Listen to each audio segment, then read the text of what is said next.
Play button, y'all. And this is me again. I'm back.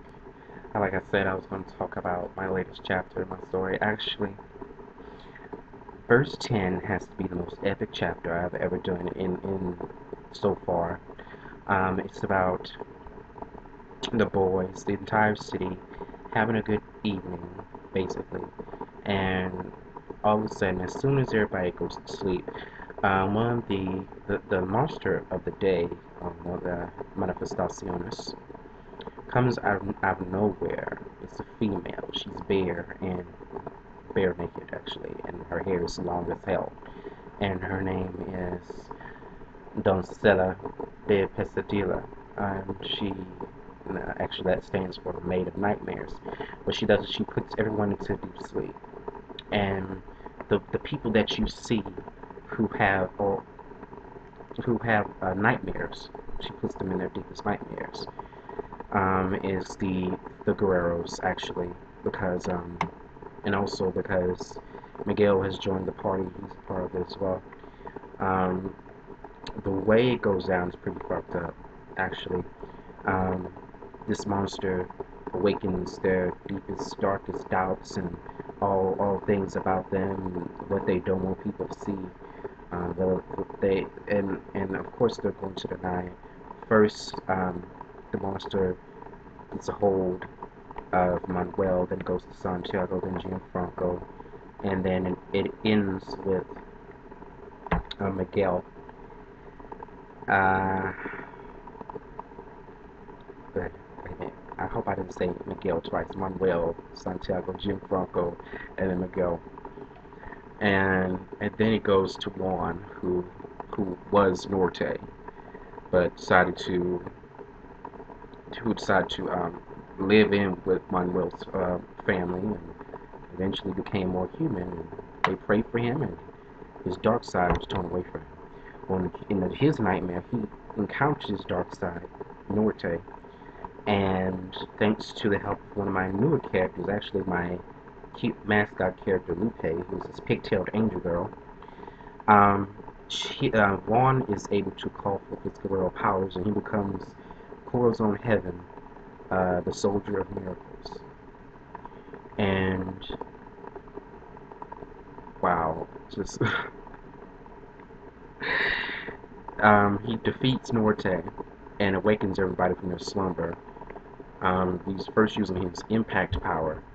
Um, his impact power gives him the ability to break through dimensions and bend space as well.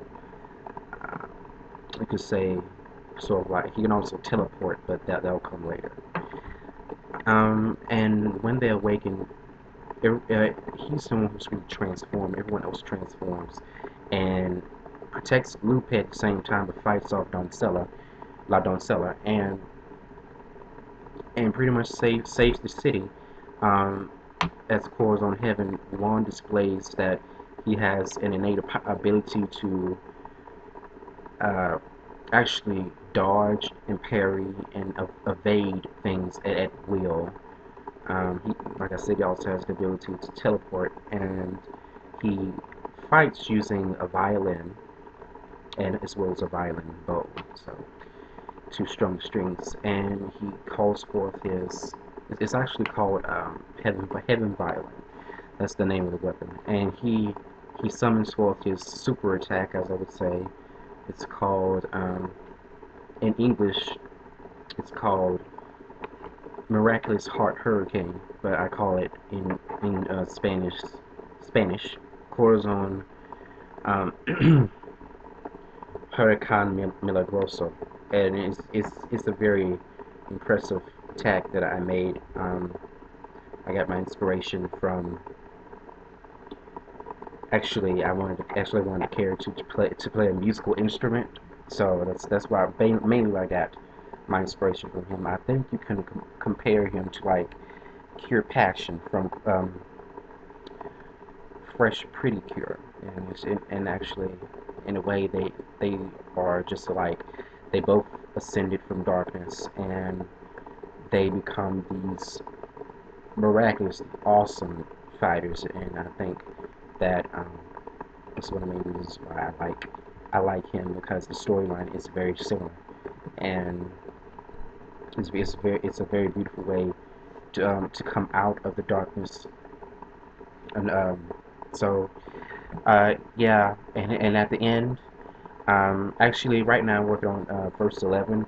It's where a prima donna comes from overseas, a ballerina, a very spoiled rich girl, comes over and is starting shit with, with Deborah, my Deborah character, at her anniversary party, and she's also dragging along Marisol into it, who just so happens to be Momo's mother. Well, as well as Juan's new mothers, because she adopted him as a son, and also Lupe.